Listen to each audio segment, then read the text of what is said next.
الحمد لله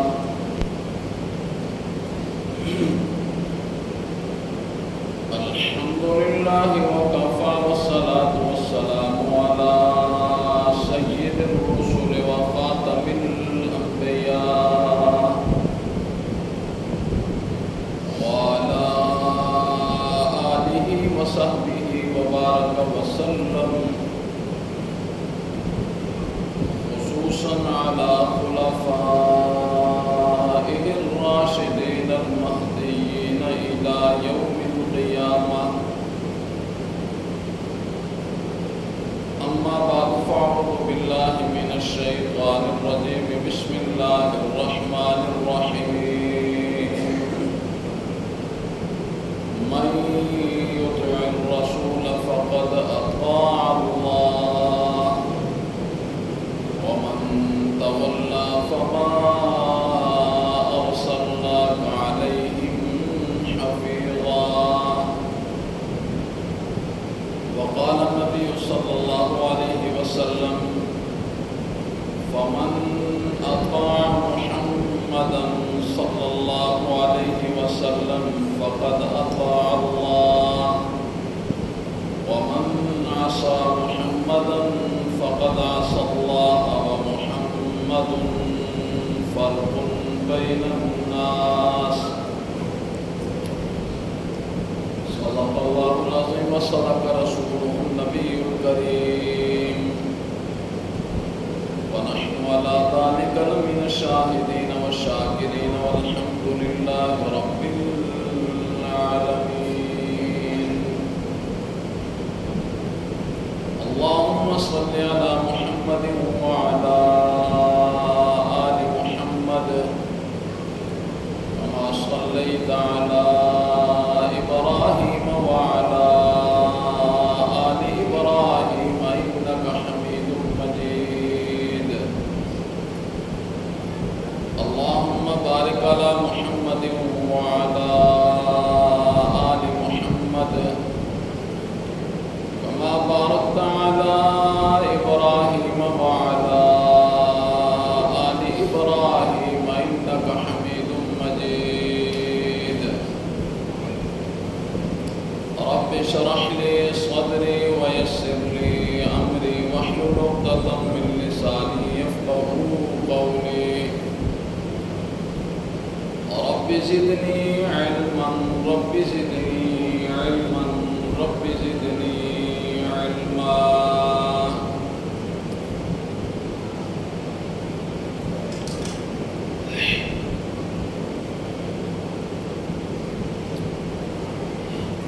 گزشتہ جمعۃ المبارک میں امام الانبیاء خاتم النبیین حضرت سیدنا محمد الرسول اللہ صلی اللہ علیہ وسلم کی سیرت طیبہ کا یہ موضوع گوش گزار کیا تھا کہ امام الانبیاء سے محبت کیسے کرنی ہے. آج کی نشست میں انشاءاللہ العزیز امام الانبیاء کی سیرت کے دوسرے پہلو پر روشنی ڈالوں گا، اور وہ پہلو یہ ہے کہ امام الانبیاء کی اطاعت اور پیروی کیسے کرنی ہے. اسلام کے بنیادی 5 عقائد ہیں.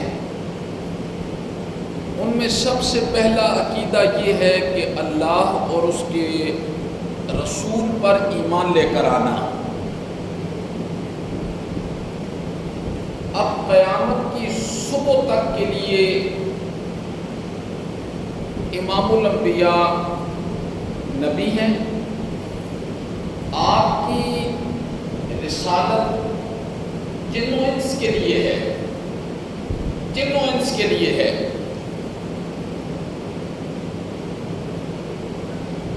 اور آپ کی رسالت کے بغیر کسی بندے کا ایمان معتبر نہیں ہے، اس کے ایمان کا کوئی اعتبار نہیں ہے۔ اور ایمان پہ رسالت کی جو پہلی شرط ہے وہ پچھلے جمعے میں نے بیان کی، لا یؤمن احدکم حتی اکون احب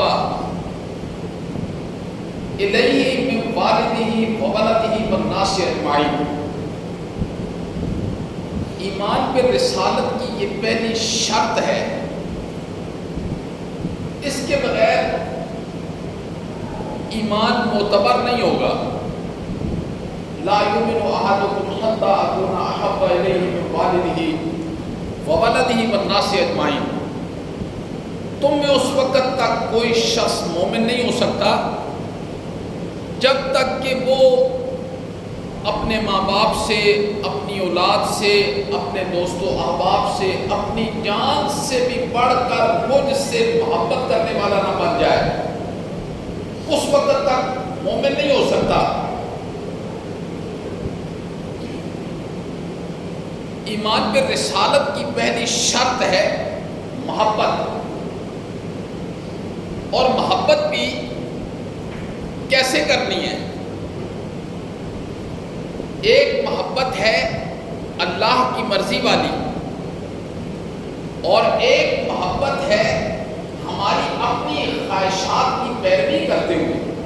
یہ دو محبتوں میں فرق ہے۔ ہمیں جو اللہ نے حکم دیا ہے کہ میرے نبی سے محبت کرنی ہے، تو محبت کرنی کیسے ہے یہ بھی تو بتایا ہے۔ صرف یہ نہیں بتایا کہ محبت کرنی ہے، یہ بتایا ہے کہ محبت کیسے کرنی ہے۔ اور پھر امام الانبیاء نے صحابہ کرام کو گائے بگائے یہ سمجھایا کہ محبت کا انداز کیا ہونا چاہیے، محبت کس حد تک کرنی ہے۔ ایک لائن امام الانبیاء نے کھینچ دی کہ اس لائن تک آپ نے محبت کرنی ہے۔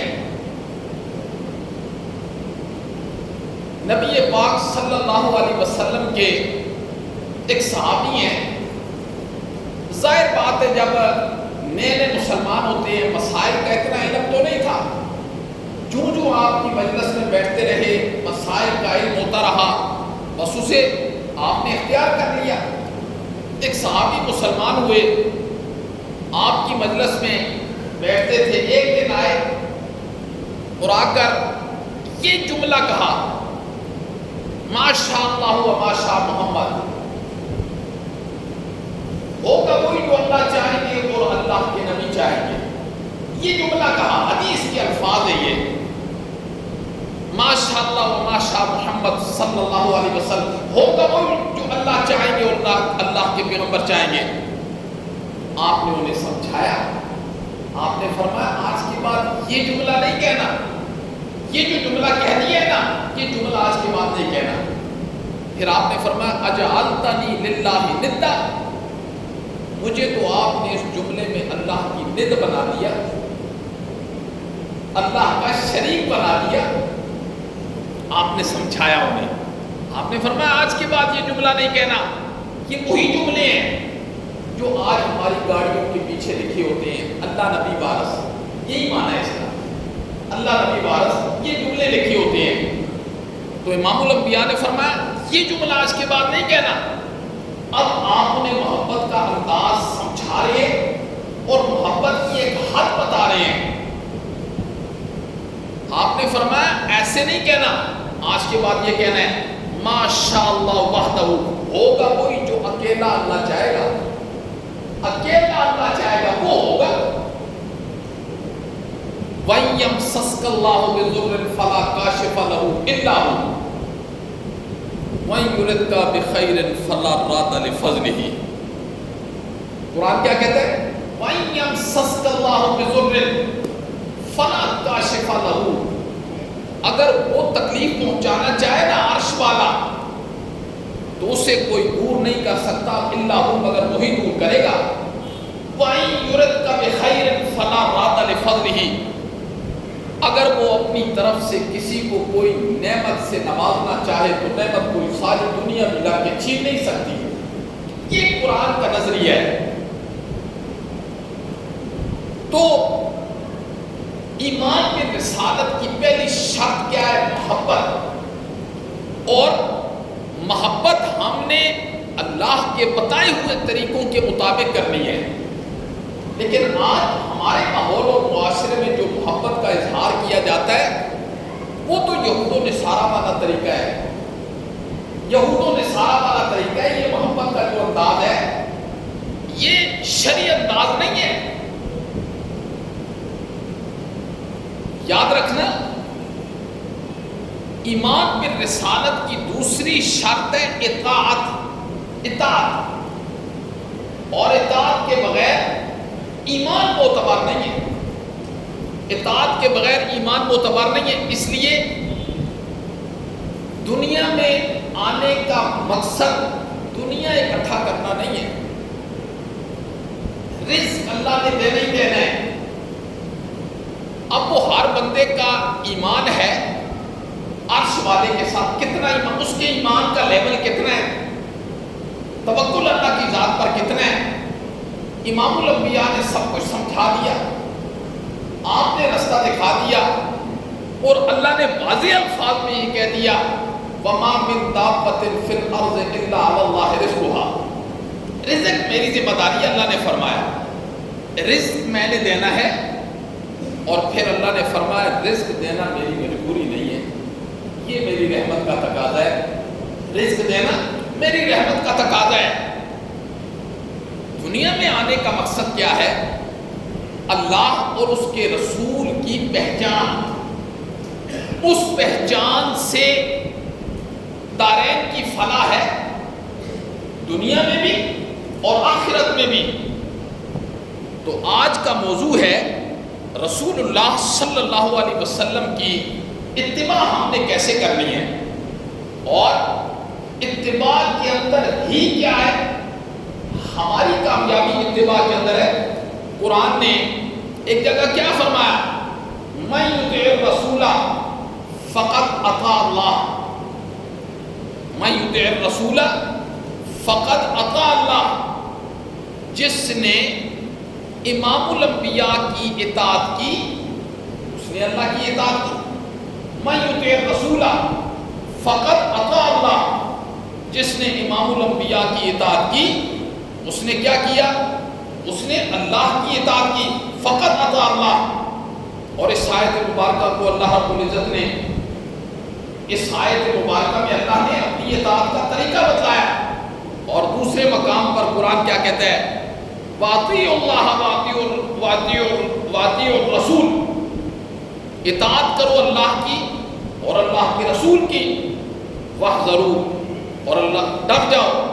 فَإِن تَوَلَّيْتُمْ، اگر تم نے اعراض کیا، فَاعْلَمُوا، جان لو، أَنَّمَا عَلَىٰ رَسُولِنَا الْبَلَاغُ الْمُبِينُ، ہمارے نبی پر تو بات کا پہنچا دینا ہے، بس ہمارے نبی پر بات کا پہنچا دینا ہے، اس سے آگے کچھ بھی نہیں ہے۔ اگر ہم یہ چاہتے ہیں کہ ہمارے سینے میں ایمان کی چنگاری روشن ہونا شروع ہو جائے، اگر ہم یہ چاہتے ہیں کہ ہمیں وہ ایمان مل جائے جس ایمان کی دعوت امام الانبیاء نے دی ہے، صحابہ نے قبول کیا، اللہ اکبر، پھر صحابہ کے دلوں میں ایمان کی چنگاری، اس نے روشنی کیسے پکڑی ہے؟ اللہ رب العزت نے آسمان سے گواہیاں دی ہیں۔ اگر ہم یہ چاہتے ہیں کہ ہمیں ایمان مل جائے، ہمیں ایمان مل جائے، اس کے لیے چاہت کا ہونا بڑا ضروری ہے۔ بے طلب لوگوں کو اللہ کبھی نہیں دیا کرتے، یہ اللہ کا نور ہے، یہ علم اللہ کا نور ہے، ایمان اللہ کا نور ہے، یہ کبھی بے تلوے برتن کے اندر کبھی بھی نہیں آئے گا، کبھی نہیں آئے گا۔ اللہ کو اس چیز کی کوئی پرواہ نہیں ہے۔ اللہ اکبر۔ حضرت نوح علیہ السلام نے 9.5 صدیاں قوم کو دعوت دی ہے نا، قرآن اس بات پر شاہد ہے۔ اور ایک موقع پر حضرت نوح علیہ السلام نے کیا فرمایا تھا؟ أَنُلْزِمُكُمُوهَا وَأَنْتُمْ لَهَا كَارِهُونَ، تم ایمان کو ناپسند کرتے ہو تو کیا میں ایمان کو پکڑ کے تمہارے ساتھ چمٹا دوں گا؟ ایسے نہیں ہو سکتا، ایسے نہیں ہو سکتا، یہ قرآن ہے، ایسے نہیں ہو سکتا۔ جب تک کہ تمہارے دلوں کے اندر طلب نہیں پیدا ہو جائے گی۔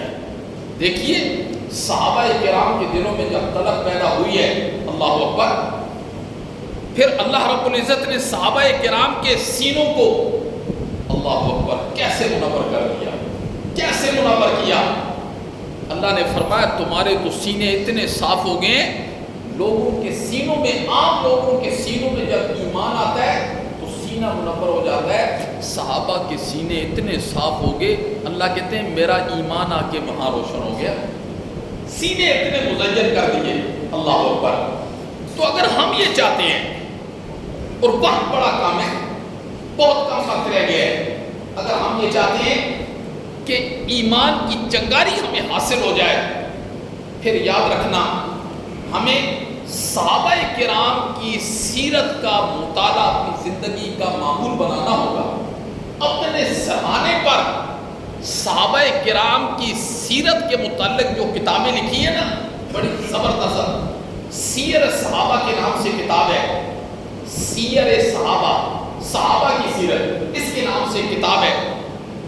سرحانے کے قریب پڑھیو، 10 منٹ 15 منٹ جتنا وقت ملے روزانہ اس کتاب کا مطالعہ کریں، پھر آپ کو پتہ چلے گا کہ نبی پاک صلی اللہ علیہ وسلم کی اطاعت کیا ہے اور ہمیں آج کیا بتائی جا رہی ہے۔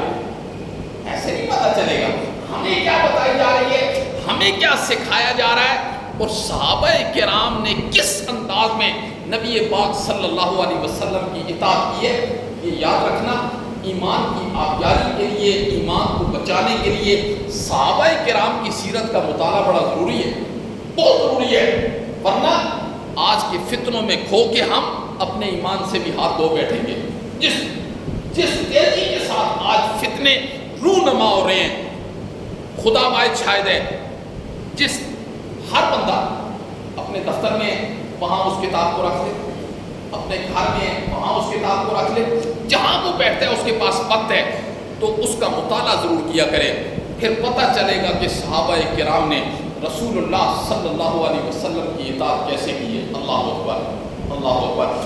صحابہ کرام موقع کے گواہ ہیں، موقع کے گواہ ہیں، اور یاد رکھنا اگر موقع کے گواہ کو جھوٹا قرار دیا جائے، مقدمہ سارا ختم ہو جاتا ہے، بات ہی ختم ہو جاتی ہے۔ باطل نے موقع کے گواہوں پر کتنا کیچڑ اچھالنے کی کوشش کی اور آج تک اچھال رہا ہے۔ آج عام بندہ بھی لا الہ الا اللہ محمد الرسول اللہ پڑھنے والا عام بندہ، اس کے دماغ کے اندر کتنے خلجان صحابہ کے متعلق پیدا ہو گئے، اس میڈیا نے پیدا کر دیے جی، اس قدر تشہیر کی گئی کہ موقع کے گواہوں کو گندا کیا جائے۔ اصل تو رسول اللہ صلی اللہ علیہ وسلم کی ذات پر حملہ کرنا ہے نا، لیکن وہاں کر نہیں سکتے۔ موقع کے گواہوں کو ان پر کیچڑ اچھالا جا رہا ہے، نہیں اچھالا جا رہا، صدیوں سے اچھالا جا رہا ہے۔ آج تو ہر بندے کے ہاتھ کے اندر ہے ساری دنیا، کس طریقے سے صحابہ کرام کو گندا کرنے کی کوشش کی جا رہی ہے۔ لیکن یاد رکھنا، ایمان بچے گا موقع کے گواہوں کی پیروی کرنے سے، ورنہ ایمان نہیں بچ سکتا۔ موقع کے گواہ ہوئے آج 14 صدیوں کے بعد ہم صحابہ پر تبرہ کرتے ہیں، فلاں صحابی نے یہ کیا، فلاں صحابی نے یہ کیا، فلاں صحابی نے یہ کیا۔ ہم پوچھتے ہیں اس بندے سے تو اپنی حیثیت بتا، ان کی حیثیت تو عرش والے نے بتا دی ہے، 750 آیات قرآن میں نازل کر کے اللہ نے ان کی حیثیت بتا دی۔ رضی اللہ عنہم فرضوان، میں ان سے راضی ہو گیا، یہ مجھ سے راضی ہو گئے. یہ کس کے متعلق اللہ کہہ رہے ہیں؟ یہ اس موقع کے گواہوں کے متعلق اللہ نے فرمایا اولئک هم المؤمنون حقا، یہ پکے مومن ہیں. پھر کبھی اللہ کہتے ہیں فتح مکہ سے پہلے جو مسلمان ہوئے اور فتح مکہ کے بعد مسلمان ہوئے میں نے سب کو معاف کر دیا. اب ہم نے قرآن کی بات کو نہیں مانا، ہم نے تاریخ کو مانا. تاریخ کہتی ہے حضرت علی نے یہ کیا، حضرت امیر معاویہ نے یہ کیا، جنگ کے لیے حضرت عائشہ کے سامنے آ گئے، فلاں نے یہ کیا، فلاں. یہ سب تاریخ ہے. آپ کو دو چیزوں میں سے کو اختیار کرنا پڑے گا، یا قرآن کو اختیار کرنا پڑے گا یا تاریخ کو اختیار کرنا پڑے گا. اب آپ کی مرضی ہے، آپ کے سامنے دونوں راستے ہیں. آپ قرآن کو اختیار کر لیں یا آپ تاریخ کو اختیار کر لیں، آپ کو پورا اختیار ہے. نتیجے پر پہنچ ہی جانا ہے. نتیجے پر وہ بھی پہنچیں گے جنہوں نے قرآن کو مانا، اور نتیجے پر وہ بھی پہنچیں گے جنہوں نے تاریخ کو مانا. دونوں پہنچیں گے. بس اللہ سے ہمیشہ معافی مانگتے رہنا چاہیے. تو اس دھرتی پر اگر اطاعت کی ہے تو وہ موقع کے گواہوں نے کی ہے. اللہ اکبر. موقع کے گواہوں نے ایسی اطاعت کی ہے کہ آسمان نے پھر ایسے لوگ نہیں دیکھے. ہمیں اپنے ایمان کو بچانے کے لیے اور اپنے ایمان میں قوت پیدا کرنے کے لیے صحابہ کی سیرت کا مطالعہ کرنا ہوگا. یاد رکھنا، ان میرے جملوں کو دل کی تختی پر لکھنا اور آج ہی سے کوشش کرنا کہ صحابہ کرام کی سیرت کے متعلق کتابیں موجود ہیں، نیٹ پر موجود ہے. آپ کتاب سے نہیں پڑھ سکتے تو ہر بندے کے ہاتھ میں موبائل ہے، بس وہاں کتاب ڈاؤن لوڈ کر لے، روزانہ پڑھتا رہے. کوئی مشکل ہے؟ کوئی مشکل بات نہیں ہے. لیکن اگر کتاب سے جو بندہ پڑھے گا نا، کتاب سے، اس کی روحانیت یہ الگ ہے، اس کی روحانیت الگ ہے. اب ایک بندہ موبائل پر قرآن پڑھتا ہے، ایک بندہ سامنے قرآن رکھ کے پڑھتا ہے. فرق تو ہے نا، فرق تو ہے، بڑا فرق ہے.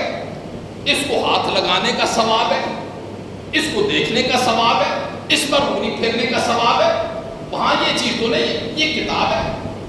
بڑا فرق آ جاتا ہے. تو سیر صحابیات کا، سیر صحابہ کے نام سے کتابیں موجود ہیں، سیر صحابیات کے نام سے کتابیں موجود ہیں. صحابیات کی سیرت کو پڑھا جائے، صحابہ کی سیرت کو پڑھا جائے، پھر ہمیں اندازہ ہو جائے گا کہ اطاعت کسے کہتے ہیں اور ہم نے اطاعت کس کو سمجھ رکھا ہے. ہمارے نظریات میں اطاعت کیا ہے اور ہم کیا کر رہے ہیں اور معاشرہ کس طرف جا رہا ہے. خدا لگتی بات کہیں، یہ جو میلاد کے نام پر جو آج کام کیے جاتے ہیں یہ دین ہے؟ ایک اپنی عقل سے آپ پوچھیں، اپنی عقل سے پوچھیں، یہ جو کیے جاتے ہیں. اب تو بات حوروں پر پہنچ گئی ہے، اب تو بات حوروں تک پہنچ گئی ہے. اور ہم نے کیا کرنا ہے؟ یعنی میرے بھائی، ایمان بڑی قیمتی چیز ہے. اور قرآن ایک جگہ کہتا ہے ان لوگوں کے متعلق جنہوں نے دنیا میں ایمان کو قبول نہیں کیا یا ان کے پاس مواقع تھے ایمان کو سمجھنے کے، وہ نہیں سمجھے. قرآن کہتا ہے یہی لوگ کل میدان محشر میں کہیں گے وَقَالُوا لَوْ كُنَّا نَسْمَعُ أَوْ نَعْقِلُ، کاش کہ ہم اپنی عقل کو استعمال کرتے، ہم قرآن کی بات کو سنتے. مَا كُنَّا فِي أَصْحَابِ السَّعِيرِ، آج ہم اہل جہنم میں سے نہ ہوتے. یہ قرآن نے سورۃ ملک کے اندر لوگوں کا ایک حال ذکر کیا ہے. یہ قرآن کسی تو نہیں بیان کرتا، کہانیاں تو نہیں بیان کرتا. قرآن بڑی عظیم کتاب ہے. خدا واحد شاہد ہے، خدا واحد شاہد ہے، بہت عظیم کتاب ہے یہ. لیکن کتاب کے مقصد کو ہم سمجھنے سے ابھی تک قاصر ہیں. ابھی تک آج تک ہم نے قرآن کا مقصد نہیں سمجھا. لیکن وہ جنات ہیں نا، جنات، پہلے دن جب نبی پاک صلی اللہ علیہ وسلم ایک وادی میں فجر کی نماز پڑھا رہے ہیں، پہلے دن جب سنا نا تو کیا کہنے لگے؟ انا سمعنا قرآنا عجبا. اللہ، پہلے دن قرآن کے مقصد کو سمجھ گئے. اور لاکھوں کی تعداد میں 9 جنوں کی دعوت پر لاکھوں کی تعداد میں جنات مسلمان ہو گئے، اور نبی پاک صلی اللہ علیہ وسلم نے اپنی زندگی کے اندر 6 مرتبہ جنات کی وادی میں خطاب کیا ہے، تبلیغ کی ہے جنات کی وادی میں۔ وما ارسلناک الا رحمۃ للعالمین، ہم نے تو آپ کو سارے جہان کے لیے رحمت بنا کر بھیجا ہے۔ اس لیے اطاعت رسول یہ ایمان کے لیے معتبر ہے۔ اگر اطاعت رسول نہیں نا تو اس کا ایمان بھی معتبر نہیں۔ وہ کہتا رہے نا میں مومن، اللہ کے ہاں اس کا ایمان معتبر نہیں ہوگا۔ محبت ہم نے کیسے کرنی ہے، اطاعت ہم نے کیسے کرنی ہے، سب کچھ قرآن نے بتا دیا۔ قرآن کیا کہہ رہا ہے؟ اللہ اکبر، فرمایا وَأَطِيعُوا اللَّهَ وَأَطِيعُوا الرَّسُولَ، اللہ کی اطاعت کرو اور اس کے رسول کی اطاعت کرو اور بچ جاؤ۔ صحابہ کرام نے کیسی اطاعت کی ہے، کیسی صحابہ کرام نے اطاعت کی ہے، اللہ اکبر۔ امام الانبیاء خطبہ ارشاد فرما رہے، خطبہ جمعے کا، باہر سے لوگ آتے تھے، دور دراز سے نئے نئے مسلمان۔ ایک مرتبہ مسجد میں نا لوگ آئے تو کھڑے کے کھڑے رہ گئے۔ وہ اس انداز سے نہیں کھڑے ہوتے جس انداز سے ہماری مساجد میں لوگ کھڑے ہوتے، نہیں، نئے نئے صحابہ مسلمان وہ کہنے اندر آئے نا تو انہوں نے اتنا بھی گوارا نہیں کیا کہ بیٹھتے ہوئے کوئی بات رہ نہ جائے، ہم یہاں توجہ سے۔ نبی پاک صلی اللہ علیہ وسلم کو اس چیز کا اندازہ ہو گیا کہ یہ صرف اس لیے کھڑے ہیں کہ ان سے کوئی بات میری رہ نہ جائے۔ آپ نے خطبہ موقوف کیا، خطبہ روکا، آپ نے فرمایا بیٹھ جاؤ۔ جب آپ نے یہ جملہ کہا نا تو حضرت عبداللہ ابن مسعود اسی وقت جوتیوں والی جگہ پر سامنے اسی وقت پہنچے، آپ کے کانوں میں یہ بات پہنچی بیٹھ جاؤ۔ حضرت عبداللہ ابن مسعود وہیں بیٹھ گئے۔ جمعے کے بعد نبی پاک صلی اللہ علیہ وسلم نے حضرت عبداللہ ابن مسعود سے فرمایا عبداللہ ابن مسعود تجھے تو نہیں کہا تھا، میں انہوں نے کہا تھا۔ فرمایا اللہ کے پیغمبر کانوں میں جب بات پہنچی ہے نا تو پھر جرأت ہی نہیں ہوئی کہ آگے قدم بھی رکھو، پھر جرأت ہی نہیں ہوئی ہے۔ یہ کیسے ہو سکتا ہے کہ نبی پاک صلی اللہ علیہ وسلم کی آواز میرے کان میں پڑے کہ بیٹھ جاؤ اور میں پھر آگے قدم کر لوں؟ یہ نہیں ہو سکتا۔ یہ کیا ہے؟ یہ اطاعت ہے۔ اور ہماری اطاعت کیا ہے؟ ہم کسے اطاعت کہتے ہیں؟ اللہ اکبر۔ صلح حدیبیہ کا وقت ہے۔ صلح حدیبیہ بڑی مشہور صلح ہے، سب حضرات اس سے واقف ہوں گے۔ 1400 صحابہ حضرت عثمان رضی اللہ تعالیٰ عنہ کو مکے بھیجا کہ ہم لڑنے کے لیے نہیں آئے۔ اب اطاعت پر بات سنیے، حضرت عثمان رضی اللہ تعالیٰ عنہ کو کہا مکے بھیجا، آپ نا اپنے چچا زاد بھائی کے گھر رات ٹھہرے۔ صبح آپ ان کے ساتھ میٹنگ تھی اہل مکہ کے ساتھ، اور نبی پاک صلی اللہ علیہ وسلم نے اپنی طرف سے حضرت عثمان رضی اللہ تعالیٰ عنہ کو بھیجا۔ رات کو چچا زاد بھائی کے گھر ٹھہرے نا، صبح جب اٹھے تو حضرت عثمان رضی اللہ تعالیٰ عنہ کی جو شلوار اکثر تھی آدھی پنڈلی پر ہوتی تھی، آدھی پنڈلی پر، تو چچا زاد بھائی نے کہا حضرت عثمان رضی اللہ تعالیٰ عنہ سے، اہل مکہ صاحب سربت لوگ اس بندے کی عزت بھی کرتے ہیں اور اس سے کلام بھی کرتے ہیں جس کا تہبند ٹخنوں سے نیچے ہوتا ہے۔ اہل مکہ، سرداران مکہ اس کی عزت بھی کرتے ہیں اور اس کی بات کو وقت بھی دیتے ہیں جس کا ازار بند ٹخنوں سے نیچے ہوتا ہے۔ آپ کا ازار تو آدھی پنڈلی تک ہے، پھر آپ میٹنگ کرنے کے لیے جا رہے ہیں، پھر سردار ہیں، وہ تو آپ کی بات سنیں گے بھی نہیں۔ حضرت عثمان رضی اللہ تعالیٰ عنہ نے جواب دیا جو چچا کے بیٹے کو نا، حضرت عثمان نے فرمایا یاد رکھنا میں نے امام الانبیاء کو اسی حالت میں آج تک دیکھا ہے۔ امام الانبیاء کا جو ازار تھا، جو سلوار آدھی پنڈلی تک ہوتی تھی، ورنہ شریعت اجازت دیتی ہے بس ٹخنا نہ گاؤ، اس کی بھی اجازت ہے ٹخنا نہ گاؤ، 3 طریقے، لیکن امام الانبیاء کا جو ازار تھا وہ آدھی پنڈلی پر۔ حضرت عثمان نے فرمایا مجھے اس بات کی کوئی ضرورت نہیں کہ لوگ میری عزت کریں، لوگ میری عزت کریں یا میرے ساتھ عزت سے بات کریں، مجھے اس کی کوئی ضرورت نہیں ہے، میرے سامنے تو نبی پاک صلی اللہ علیہ وسلم کی سنت ہے۔ آج اتنی جرأت ہمارے اندر ہے، ہمارے اندر اتنی جرأت ہے، ہم جب ایسا عملی موقع آتا ہے نا تو ہم کیا کہتے ہیں، وہ بہن کیا کہے گی، بھائی کیا کہے گا، برادری کیا کہے گی، محلے دار کیا کہیں گے، جی ناک کٹ جائے گی، یہی ہوتا ہے نا۔ اب جتنے بھی اس معاشرے کے اندر کام ہو رہے ہیں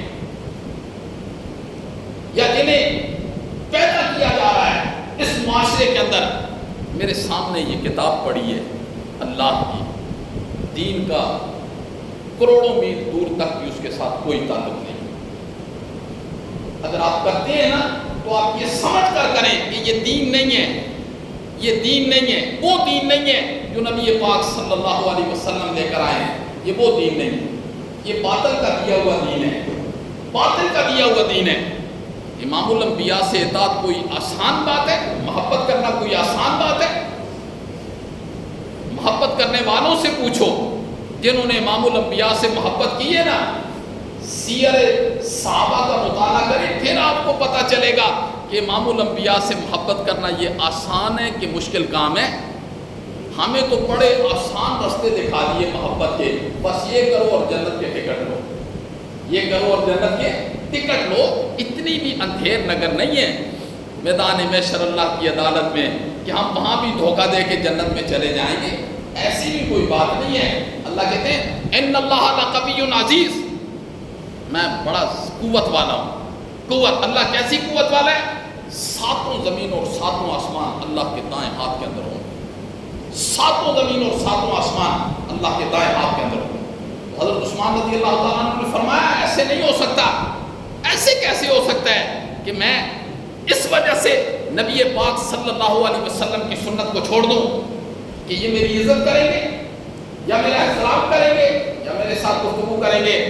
بھائی سے کہا یہ عزت کرتے ہیں تو کریں، نہیں کرتے تو چھوڑ دیں، میرے ساتھ گفتگو کرتے ہیں تو کریں، نہیں کرتے تو چھوڑ دیں، لیکن نبی پاک صلی اللہ علیہ وسلم کی سنت کو میں نہیں اپنے سینے سے ہٹا سکتا، سنت کو اپنے سینے سے۔ اللہ اکبر! ان کو کس قدر حضرت عمر رضی اللہ تعالیٰ عنہ جب خنجر مارا نا حضرت عمر کو فجر کی نماز میں، خنجر مارا اور کتنا زخمی کر دیا۔ آج تو میڈیکل بہت ترقی کر گئی ہے، درد ہوتا ہے تو پین کلر دے دیتے ہیں۔ حضرت عمر رضی اللہ تعالیٰ عنہ کو اتنی سخت شدید تکلیف تھی، جو دوا دیتے نا وہ زخم کے ذریعے سے باہر ہوتا، جو دوا دیتے۔ اس حالت میں ایک بندہ عیادت کے لیے آیا نا تو دیکھا اس کی شلوار ٹخنوں سے نیچے، آپ نے فرمایا یہ میرے نبی کی سنت نہیں ہے، یہ میرے نبی کا درد۔ اس حالت میں آپ اندازہ لگا سکتے ہیں کہ صحابہ کرام نے کس قدر اطاعت اور کس قدر پیروی رسول اللہ صلی اللہ علیہ وسلم کی ہے۔ اللہ اکبر! حضرت عمر رضی اللہ تعالیٰ عنہ کا دور ہے، حضرت جسامہ بن مصاحب، حضرت عمر رضی اللہ تعالیٰ عنہ نے انہیں ہرقل کے پاس بھیجا، ہرقل کے پاس، اور قاصد بن کے گئے۔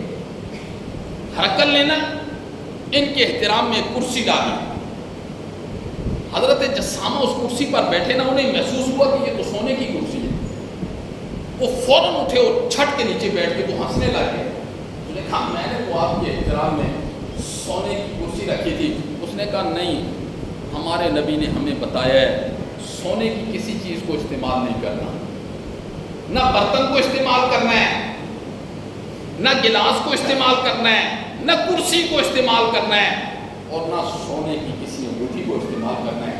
سونے کی کسی چیز کو نہیں استعمال کرنا، ہمارے نبی نے بتایا۔ اب وہ حیران نہیں رہ گئے، ہم ایسے کرتے ہیں؟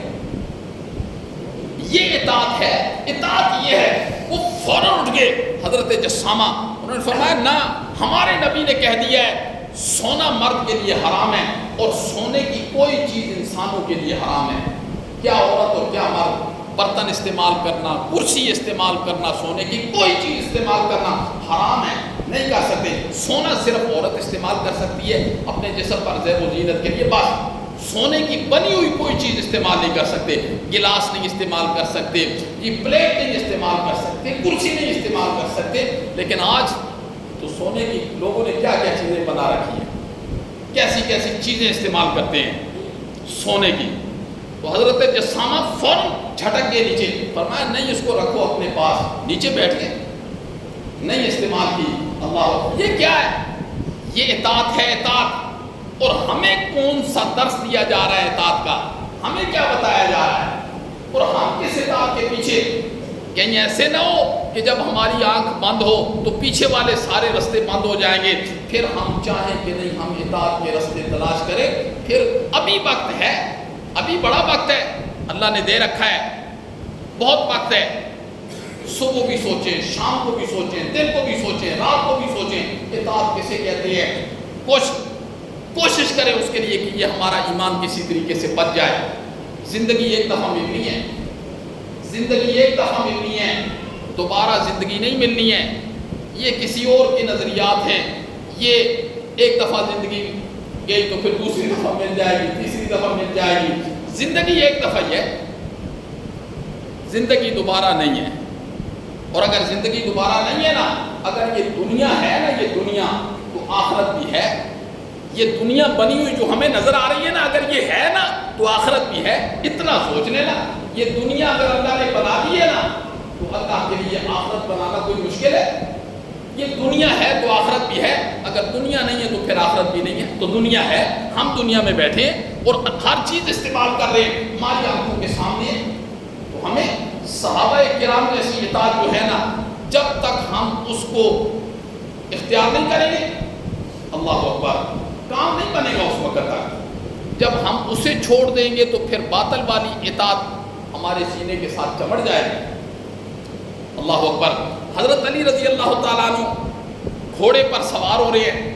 رکاب میں جب آپ نے پاؤں رکھا نا تو حضرت علی نے فرمایا بسم اللہ. رکاب میں جب آپ اوپر گھوڑے کی کاٹھی پر بیٹھے نا تو آپ نے فرمایا الحمدللہ.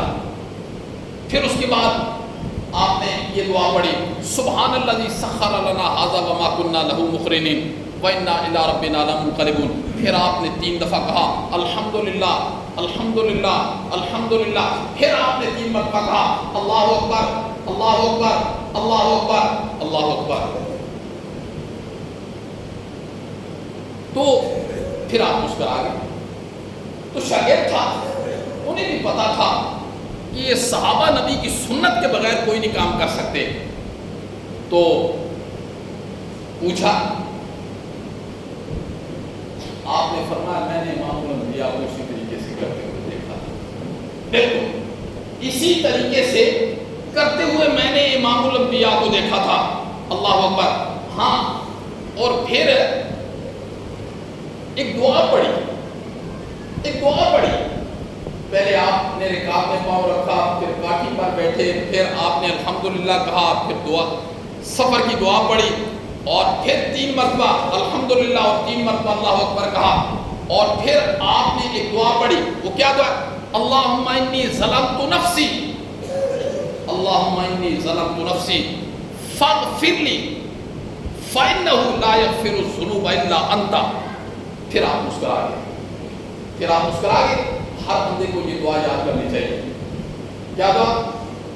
اللہم انی ظلمت نفسی فاغفر لی فإنہ لا یغفر الذنوب الا انت. حضرت علی کہتے ہیں, حضرت علی مسکرائے. شاگرد نے پوچھا نا تو انہوں نے فرمایا کہ میں, حضرت علی کہتے ہیں میں نے خود نبی پاک صلی اللہ علیہ وسلم کو یہ عمل کرتے ہوئے دیکھا.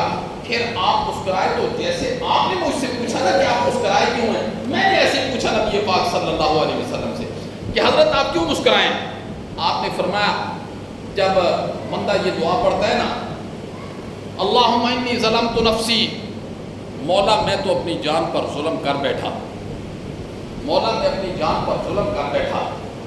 یہ نبی پاک صلی اللہ علیہ وسلم نے دعا پڑھی, اللہم انی ظلمت نفسی, مولا میں اپنی جان پر ظلم کر بیٹھا, گناہ کر کے, نافرمانیاں کر کے. فاغفر لی, مولا مجھے معاف کر دے. فإنہ لا یغفر الذنوب الا انت, مولا تیری ذات کے علاوہ گناہوں کو معاف بھی کوئی نہیں کر سکتا۔ جب نبی پاک صلی اللہ علیہ وسلم نے یہ دعا پڑھی تو آپ نے فرمایا جب بندہ یہ دعا پڑھتا ہے تو اللہ اس وقت مسکرا جاتا ہے کہ بندے کو اتنا پتہ ہے کہ اس کا کوئی رب ہے، بندے کو یہ پتہ ہے کہ اس کا کوئی رب ہے جو گناہ کرنے پر اس کو پکڑ بھی لے گا اور گناہ کرنے پر اس کو معاف بھی کر دے گا، توبہ کرنے پر معاف بھی کر دے گا، اس کو اتنا پتہ ہے۔ پھر اللہ مسکرائے تو نبی پاک نے فرمایا کہ میں بھی مسکرا گیا، میں بھی مسکرا گیا کہ بندے کو اتنا پتہ ہے کہ اس کا کوئی رب بھی ہے۔ اللہ اکبر۔ اللہم انی ظلمت نفسی، مولا میں اپنی جان پر ظلم کر بیٹھا، فاغفر لی، میرے گناہوں کو معاف کر دے۔ فإنہ لا یغفر الذنوب الا انت، یہ تو یہود و نصارہ کا عقیدہ ہے نا، یہود و نصارہ کا نظریہ ہے جی پادریوں کو پیسے دیے جائیں تو گناہ معاف ہو جاتے ہیں، ہے نا؟ پادریوں کو پیسے دیے جائیں، ان کے پنڈتوں کو پیسے دیے جائیں، گناہ معاف ہو جاتے ہیں۔ آج ہمارے ہاں بھی کچھ ایسا طریقہ شروع ہو گیا ہے، 10 روپے کی کتنی نیکیاں لاکھ لے لو جی، 100 روپے کی فلانی نیکیاں لے لو جی، اتنے پیسے دو تو اتنے گناہ معاف ہو جائیں گے۔ یہ یہود و نصارہ کا نظریہ ہے میرے بھائی۔ رسول اللہ صلی اللہ علیہ وسلم نے جو مومن کو دعا سکھائی ہے وہ یہی ہے، اللہم انی ظلمت نفسی ظلما، مولا میں اپنی جان پر ظلم کر بیٹھا، فاغفر لی، تو ہی ہے جو میرے گناہوں کو معاف کرنے والا ہے، کوئی نہیں ہے، کوئی نہیں ہے گناہوں کو معاف کرنے والا۔ فإنہ لا یغفر الذنوب الا انت، مولا گناہوں کو کوئی معاف کر سکتا ہے تو وہ صرف اور صرف تیری ذات ہے۔ وہ کس کی ذات ہے بولو؟ اس لیے یہ نظریہ اختیار نہیں کرنا۔ ہمارے جیسا کوئی پنڈت آ جائے وہ بولے بھائی پیسے دو ہم تمہارے گناہوں کو بھی معاف کر دیں گے جی، ہم تمہیں جنت میں بھی داخلہ کروا دیں گے، ہم تو بڑے کرنیاں والے ہیں، بڑے بھرنیاں والے ہیں، ہم تو یہ کر دیں گے وہ کر دیں گے۔ قرآن کہتا ہے ہم حضرت عیسیٰ کو وہاں میدان محشر میں بلائیں گے، اٹھ عیسیٰ تو لوگوں کو یہ کہہ کر آیا تھا مجھے اور میری ماں کو پوجا کرو، الہ مانو۔